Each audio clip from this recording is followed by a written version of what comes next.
Welcome to the Unlock podcast, hosted by me, Julia Myron. Our guest today is Dana Thomas. She's the author of Fashionopolis, The Price of Fast Fashion and the Future of Clothes. She's a journalist and she serves as a contributing editor for British Vogue. And she's a regular contributor to the New York Times Style section. She hosts a podcast, The Green Dream, and it is focused on sustainability and human rights. We're very excited to have her here today to learn all about fashion, sustainability, and its intersection with human rights. But before we continue this conversation, please like, share, and definitely subscribe so I can bring you more amazing guests. So, officially welcome, Dana. How are you today? Fine, thank you. It's a pleasure to be here. Yes, I love learning so much about you. I loved reading your book. I loved researching about your story, but I wanted to know, how did you get into fashion and how did you get into fashion and sustainability, to be specific? Well, it's sort of 2 points. First, I got into fashion because when I was a teenager, I was a model in Philadelphia, New York, Mhm. Paris, and Milan. And I always knew I wanted to be a journalist, but my dad wanted me to be a model in large part because he and my mom hadn't really saved for college. So they thought this was a good way for me to earn my money to go to college, which I did. Mm. So I stopped at 21 modeling and I went to college and I studied politics, history, and journalism. I worked on the student newspaper and I got a job at the Washington Post on the national desk in my last semester at AU in Washington. And I thought I was on my way to becoming a political writer. I had been an intern in the Washington Bureau of Time magazine. Here I was at the Washington Post working in front of the office of Ben Bradley. I was on my way, right? And then the fashion editor heard that there was a former model who spoke French and Italian who worked on the national desk as a news aide, and she needed a new assistant. So um, she tapped me and hired me for what was supposed to be the summer. And here I am all these years later. What I didn't realize until that moment was that everything I'd learned when I was modeling in Philadelphia, New York, Paris, and Milan was in fact valuable. It had value. It was knowledge. It was information. And it was experience that wasn't something I could put in a box up on the shelf and forget about, that actually it could be useful. And so I decided to cover the fashion industry from this point of view that I had already of being a news reporter and a news journalist who could go out and cover anything, as I did at the Washington Post, but also being a good feature writer and a a dogged reporter and a stylist. I worked in the style section of the Washington Post, so I worked among Pulitzer Prize winning writers and critics. And I really, really, really worked on becoming not only a hard reporter, but also a writer with great flair and style. So I combined the two with the idea of covering the fashion beat as business and politics, because in the end, it is business and politics. Mhm. And and I when I got to Paris, I married a Frenchman and moved to Paris in 1992. I continued to cover the business, along with other things. I wrote about France, I wrote about news, I wrote about culture, I wrote, all sorts of things. And I jumped from the Washington Post to Newsweek. And at Newsweek, I became the European cultural correspondent. And among the things I covered in that job was fashion. And it was at the time that uh, LVMH was growing and expanding and doing lots of mergers and acquisitions. And so I kept covering these things and I wound up becoming a business writer on top of it. And so that was the basis for my first book, Deluxe, and also pretty much the basis for my book, Gods and Kings, The Rise and Fall of Alexander McQueen and John Galliano. But then, Wow. growing up in the 70s, this is the other part of the question, that growing up in the 70s, we had student teachers who were hippies. It was the ecology movement. And, my mother already had an organic vegetable garden when I was growing up.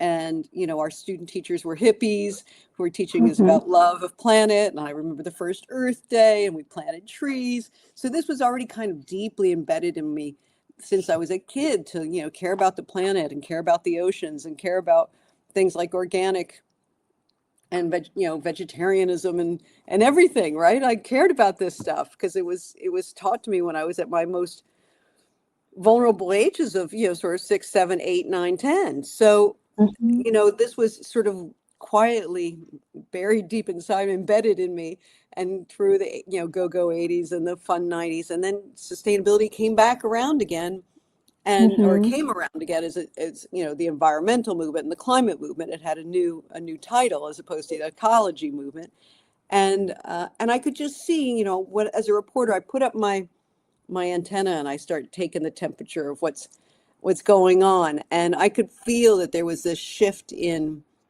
the way of looking at fashion, and that we needed to do this shift in fashion because of the impact that especially fast fashion was having on the planet. But that there were startups, that there were people doing new things and experimenting in biomaterials, and I kept seeing bits and pieces here and there and hearing people talking more about it. And I thought, there's something going on here. And it kind of Mm-hmm. reignited that passion that I had as a kid of planet and humanity. And so that's why I decided to turn my focus onto that. Where you can really, whenever I read your work, you can really see the blend of all that.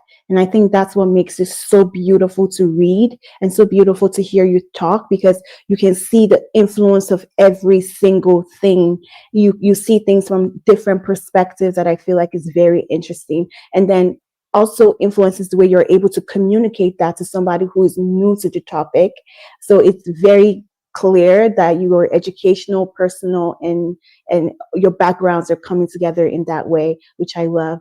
So when we talk about fast fashion, you spoke a little bit about it. How would you define fast fashion? Because I Well, think like fast no. fashion, I think I described it in the book as, companies that make vast amounts of clothes at lightning speed and sell in thousands of stores around the world at the lowest price possible. And they have a Mhm. they're built to have a short lifespan. They're built to be worn a couple times and then thrown away and replaced.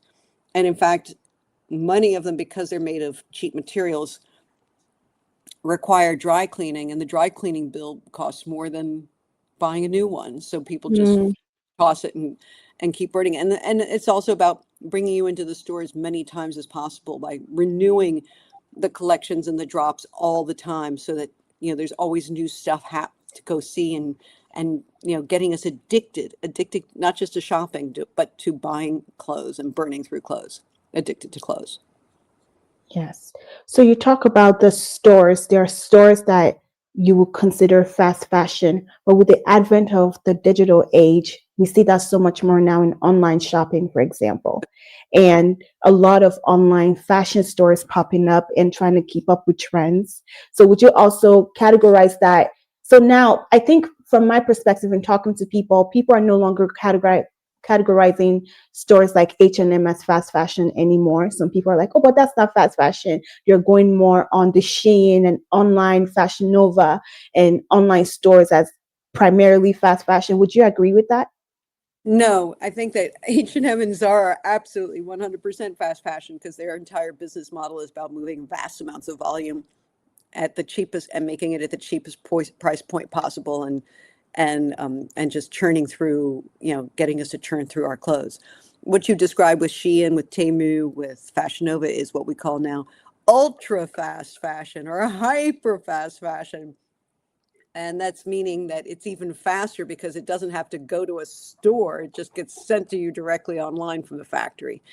And so they've cut out the whole retailing, bricks and mortar part of it. And interestingly, the French government passed a law cracking down on those online ultra fast fashion retailers. So what was the first thing that Shein did? Opened a store in Paris. And they're opening Mm-hmm. around the country of France, so that they don't qualify now as an ultra fast fashion brand that only sells online, because they can say in France, well, we have stores. So then they get lumped Mm-hmm. into, they get the exception that H&M and Zara got. And H&M and Zara really did lobby for that exception, because they're European brands and this was in Europe, and they said, listen, you can't wound these European brands if you're just going after the Chinese online retailers. And so then the Chinese said, okay, well, now we're just like they are. So Yeah. no, it's all the same. Basically, if you're paying you're not treating your workers well, you're not paying them a living wage, and you're using really cheap materials like polyester, which is basically plastic, and you're Yeah. renewing the collection every few days in the store, and you're just trying to get people to buy as much as possible. And it is built and created to have a short lifespan, then you're in the fast fashion business. Yeah. And it's confusing to me with my human rights background because some of these people, some of these stores, they have sustainability departments. So Yeah. H&M has a sustainability department. They have a human rights department. And it's like, so how are we supposed to know? Because as a customer, so let's say I was not well versed in human rights or sustainability, and I go to H&M and I see, oh, they have a sustainability policy. I'm just like, I'm going to feel better about buying from them. So what is your opinion or your thoughts, your expertise on this matter of these houses having or these stores having sustainability and human rights department? Well, that's a really great question, and it is in fact like kind of a snow job to consumers. That the thing is that they think consumers aren't as smart as consumers actually are. And here's the immediate and easy way you can tell is that you walk in the store. H&M was talking all the time about its conscious collection, its conscious collection. So you walk in the store. Do you see the conscious collection? You don't actually see the conscious collection. And when it did exist, it was because it was one rack way over there. So if it's only one rack of clothes in this store of 5 stories, right, with all these clothes, that the conscious collection is just one rack over there, that tells you right away how big and important Yeah. sustainability is to the company, right? Like you go like, all right, Yeah. there isn't anything. And they've got, 10 different looks on the available as opposed to like 1,000 looks that are going on in the store. But more than that, now you go in and you look for that conscious collection and you're not going to find it at all because they got rid of it without even, for all the noise that they made about launching the conscious collection, they said nothing and it disappeared. So they do have Yeah. some sustainability things. So for example, they've tried to move away from conventional cotton, which is highly toxic, to this thing they call better cotton. But better cotton is okay, so it's not as toxic as the old stuff, but it's better, but it's still pretty bad. It's genetically modified. They still use chemicals. The farmers aren't paid a living wage, so no, it's not great, but they make it sound like it's great because it's called better cotton. So and they call it sustainable cotton, but it's all just kind of a snow job. So basically, and if you look at where the made in label says, the largest producer of garments in the country of Bangladesh is H&M. Workers there earn a state, a government set wage is half a living wage. Now, H&M isn't setting up and saying, oh, well, we'll pay them double what the government says we can Right. pay them. They're not going to do that because that's just not their business model. No, they want those cheap labor prices so they can keep making more profits, so they can be among the top 50 wealthiest people in the world. So as long as they're saying that they're producing in Bangladesh, and worse, and I don't know if they still are, but for a good long time after the junta took over in Myanmar, H&M was still producing in Myanmar. Everybody, most every other company of any sort pulled out of there saying, we're not going to support this police state, and H&M kept up in business, and they were getting protests. They had protests in London. They had protests all over the world for continuing to work in this country and work with the government that was, a coup d'etat. So, as long as they're doing things like that, chances are it's not going to be as humanitarian Conscious. respectful as it should and could be. But then you also have the big stores. Like there was a report that came out that for a Dior bag, it cost $5 to make a Dior bag, and they're made in South Asia as well. So how do we reconcile that, with if H&M, Shein, we can buy from them, great. And then we're looking at the high value, brands, and we're hearing reports that they are also participating in these kind of labor scam. I'm going to call it a scam. How do we reconcile that as consumers? I mean, Bernard Arnault at one point was the richest person in the world. You don't become the richest person in the world by paying everybody what they deserve. you Yeah, hoard money. If you're exactly. the richest person in the world, you're hoarding money. You're hoarding money, and Yeah. you're not paying full price for anything, right? I mean, that's just basic common sense to see that. That's not a big thing. So I did not see that report about Dior making, legitimately making handbags in Asia for $5, but I did see the reports about them making them for $50 in Italy using Chinese labor that was in sweatshops in Italy. And they got in big trouble for that. And they got hauled into court and they paid a settlement fee and they bought their way out of it basically, which is really crummy. But all of this I already wrote about in my first book, Deluxe, in 2007, that luxury brands were producing in China. There was a major luxury brand, where the CEO told a conference in Hong Kong, and I was there, and had told the FT or some newspaper that day in an interview that they did not produce in China. They were starting to look at producing in China, but they weren't producing in China. Well, I had been in a factory the day before, and I saw them producing in China.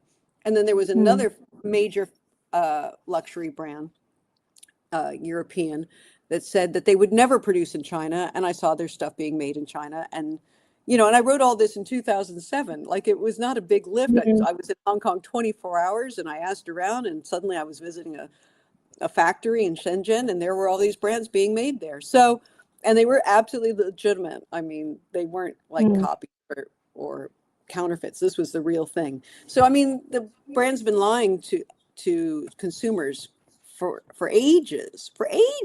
I mean, almost 20 years since I published it in a book, which means it was 25 years ago that I started reporting on it. And then, there's the sweatshops in Europe, which I wrote about in 2007 or 2008 in the New York Times, outside of Milan or outside of Florence, in the town of Prato. Everyone knows about this in the business. The whole town is Chinese. They have Chinese schools, Chinese restaurants, and they're being paid €2 an hour instead of €20 an hour. And all the companies source, not all of them, but a lot of companies source their stuff there. And everyone just turned a blind eye and said, well, okay, whatever.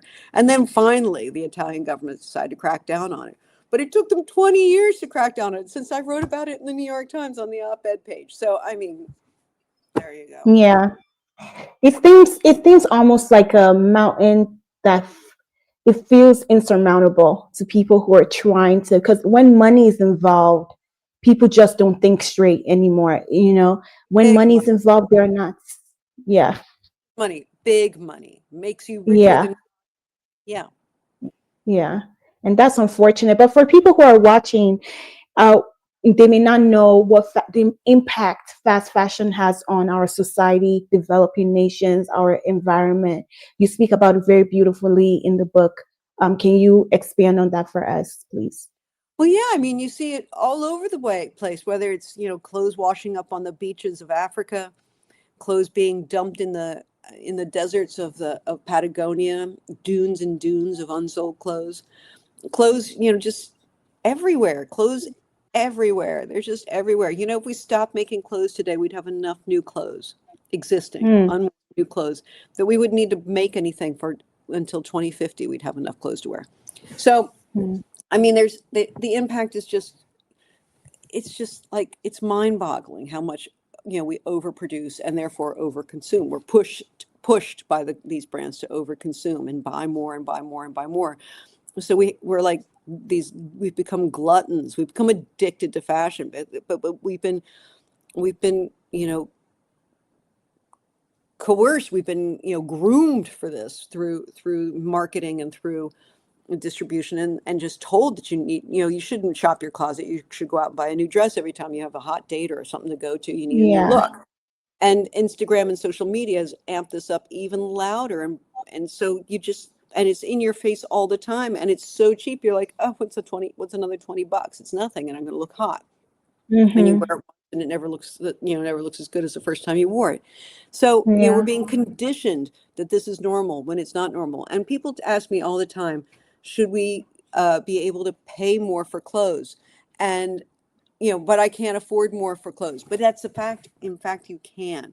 It's just that we've become conditioned to believe that clothes should be this cheap when they shouldn't be this cheap. The only reason they're cheap is because they're being made of petroleum-based materials, which are bad for the environment, and by people who are not paid a living wage in really dangerous and filthy conditions, often abusive conditions, sexual, verbal, and physical abuse.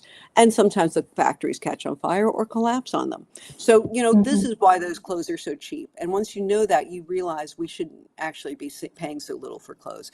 More than that, we used to pay more for clothes. We used to pay, 20% of our annual income went to clothing. And today it's like 3 or 4%, though we are buying 5 times more clothes than we did a generation ago. We are buying five Yeah. times more clothes than we did a generation ago, but we are spending 1/5 the amount of money on it. Now, I'm dreadful at algebra. I had to take it 3 times. But Yeah. even that I can see is like, okay, we're paying 1/5 the amount of money and we're buying 5 times more clothes. Clothes have never been cheaper than they are today. And they only are because we're abusing the planet and we're abusing our fellow humans.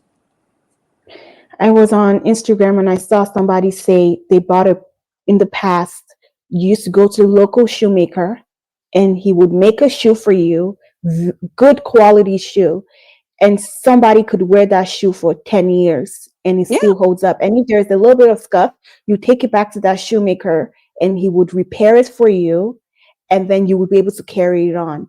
And I think about my own, oh my gosh, tell us about that. What? These were expensive shoes when I bought them 5 years ago. I've had them resold 3 times. Wow. They were expensive, Yeah. but now I wear them every day, and they're at least 5 years. It might be more now. Wow. I got a shoe. Yeah, I got a shoe from a local store, it's a chain store. And I'm telling you, I wore that shoe, not every day. I wore that shoe for 1 year. And I was like, what the heck? It's not even worth, it's just like you say, if I take that raggedy shoe to the shoemaker, it's going to cost more to fix the shoe than the shoe costs. And it started to make me think about, oh my gosh, what are you buying? And I had to actually look at myself and say, what are you buying? And every time I have a spring cleaning, I haven't worn this clothes in like 2 years, but I got it. I wore it only once, and it makes me, feel like, oh my gosh, you are part of the problem. So how should regular shoppers start thinking about buying and consumption when they're shopping for things, rather than, oh, I like this, let me just buy it? How can we be more conscious? Well, as I used to write I had a column in British Vogue when Edward Enninful was the editor, and almost every column I wrote, remember, buy less, buy better, which I thought was really kind of, subversive in a way, that the very first thing you read in the magazine when you opened it was a column that said buy less, and then the rest of the magazine was about buying stuff.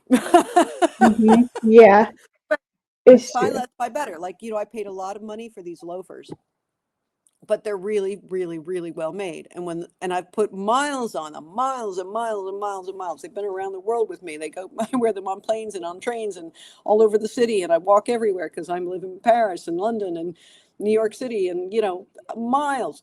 And the top is really solidly made. And every once in a while, they start wearing out underneath, and there'll be a hole in the sole, and I take them in and I get them resold, or I get them the new heel repaired, and I just keep wearing them. But so much better to buy one pair that you just resole and keep wearing. They're broken in, they're soft, they look really great now. They got a good shine to them. And then, instead of buying, 10 pairs of junky ones that you throw away and therefore create waste. It's the same thing with a t-shirt. Buy one really good organic cotton t-shirt that will last you a lifetime, because the cotton is more solid, it's thicker, it's softer, it looks better.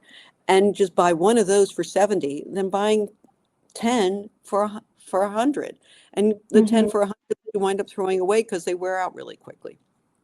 So, that's kind of why I say about everything. I needed a new coat. I went out and bought an amazing tweed coat that cost, a fair amount of money, but I'm going to wear it the rest of my life. My jeans, back in the 80s, we used to buy jeans that, Levi's, they weren't pre-washed, they weren't broken in, they were selvage denim. They were really stiff when you bought them. You had to buy a size bigger, and then you shrank to fit them you wore them in your bathtub, and they fit you. You had to wear them for 6 months till they were soft and broken in. So, and I would save my money, and I was saving like babysitting money, right? It's $1 an Mhm. hour I was earning. It took a while to save up for my Levi's. And then I would go out and buy one pair every 6 months or a year. It was like, oh, today is the Mhm. day we're going to get a new pair of jeans. And I always had 3 pairs in total. One that was brand new that I was starting to break in, one that was perfect, and then Mhm. one that was starting to fall apart. And the one that when the ones that started the starting to fall apart ones really started getting to like, oh, we have to cut them off and turn them into shorts. That's when I would go out and buy the new pair to Going by start the breaking. one. There was basically one pair that you wore, and the other 2 were kind of in rotation. And now today the average American owns 7 pairs of jeans, one for every day of the Mm. week.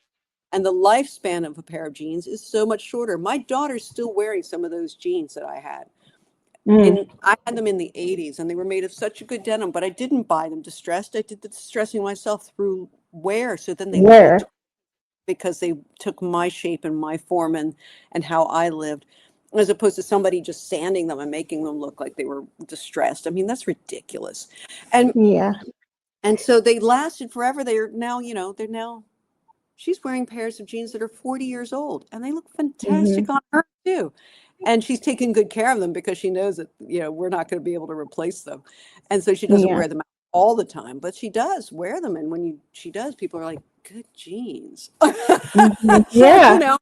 if you buy well, what I paid for those jeans in the 1980s, I would say now jeans are cheaper than what I paid. And then I probably paid $30 or $35, which, was in Mhm.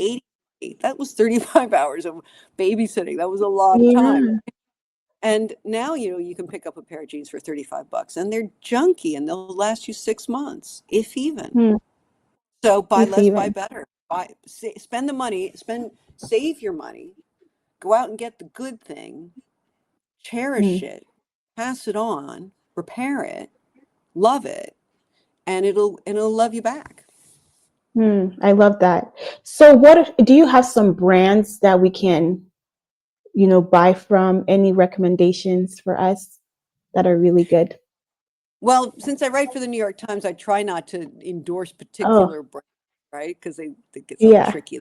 But um, I wrote about some brands in the book, and then there's just loads out there that are. I mean, you can go on things like Net-a-Porter and My Teresa and see, um, uh, the green edit to find, good sustainable Okay. clothes. There's lots of young designers who are doing good work with and making beautiful organic cotton shirts. And there's a brand that just started up in the UK called Akin, and it's Akyn, and it's founded and run by somebody I used to work with a lot at British Vogue. And she's a fashion designer who is sustainably minded, and she's sourcing everything properly and making things properly. And so I don't know if she's available in the US right now. It might only be in the UK, but keep an eye on that one. For example, there's a platform that a friend of mine founded called, it's a tough name because it's a French name. It's called Rêve en Vert. It means green dream, which is actually the name of my podcast, The Mm. Green. Um, but it's Rev, REVE, and then EN, and then Vert, which means green, VERT. And look on that, because she used to be like the green Net-a-Porter, and then she decided that it wasn't very green to have a warehouse full of clothes and be like a department store online and moving clothes around. So instead, now she is sort of like what do they call it? A marketplace, where all sorts of items, not just fashion. She checks on them. She makes sure that they really do stand up to what they say they're going to do, and then she kind of like almost gives them like a seal of approval. And if you buy through her, I guess you get some sort of, I don't know, because it's in the U.S., so I have never done anything because I'm in Europe. But she does everything Mhm. from mattresses to paint, like everything. And it's really cool because she does the vetting for you, and that's the hardest part.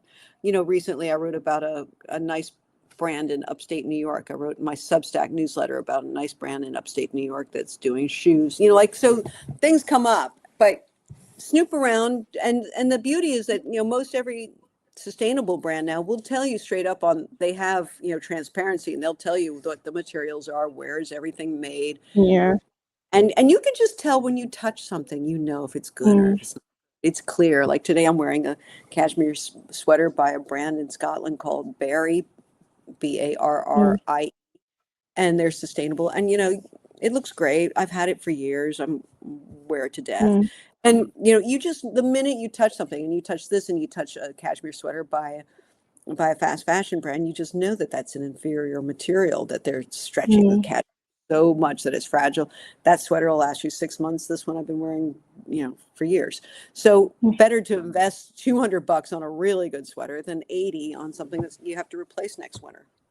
Yeah, I got a lot of questions from people saying, "Oh, but the fast fashion is all I can afford." And you just answered, it's like you can save your money because if you're thinking of it in the long term, you spend maybe $200 on fast fashion for many. So you think of it quality in quantity, not really in quality, right? Exactly. So Like if you keep buying that same yellow pullover from the fast fashion brand because it keeps, wearing out every year. And so you go back and you buy every winter, you have to go back and buy one for 80, or you could have bought a good one for 200 and kept wearing it for 5 or 6 or 10 or 12 years.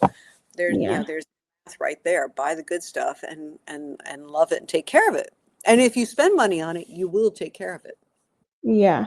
And it's also the Instagram place we live in right now where people are afraid to be seen wearing the same outfit twice. And I feel like it's so ridiculous. That's so nonsense. And that's why It's I love actresses like Kate Blanchett who are recycling their looks all the time, and even Kate Middleton, the yeah, Cambridge. She's or now no, the Princess of Wales. She does what I call the royal rewear. She trots yeah, out her green Alexander McQueen coat all the time. She rewears all sorts of stuff all the time, and so yeah. they're making it chic to rewear. It's a funny thing because it's kind of a byproduct of the red carpet phenomenon that we've had for the last 25 years, where movie stars kept showing up on the red carpet in a different look for every award season. But the thing was, they were borrowing those clothes. They weren't buying Exactly. them. So, Exactly. they're encouraging, but we don't borrow, we buy. And so, no, Yeah. it's okay to rewear. If you were just borrowing something, you could rent. Rent's great, especially if you have a fancy pants thing to go to. Go rent a $3,000 gown for $300, then buying a $300 gown that looks like a $300 gown, and then Hmm. give it back when you're done because you'll only probably wear it once. And if you really liked it, you could rent it again. But Hmm. rent when you need something fancy, and which is increasingly rare in our lives, and be like those movie Hmm. stars who are basically borrowing and giving it back, And giving and away. instead of flipping out that oh, I wore twice the same thing. It's very funny.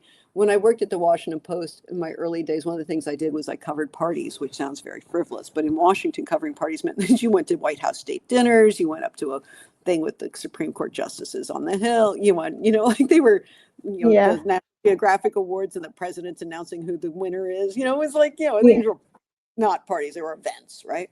So I was covering events, and I had one little black cocktail dress because I was a young 25-year-old starving journalist, not very well paid, and plus how many black cocktail dresses does one need?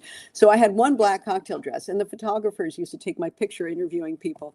And so we have like 4 pictures of me, talking with president, talking to General Schwarzkopf, talking to Colin Powell, and I'm in the same dress in every picture. Yeah. But then you know what? I So mean, was Colin Powell. He was always in his uniform, and so was General Schwarzkopf exactly.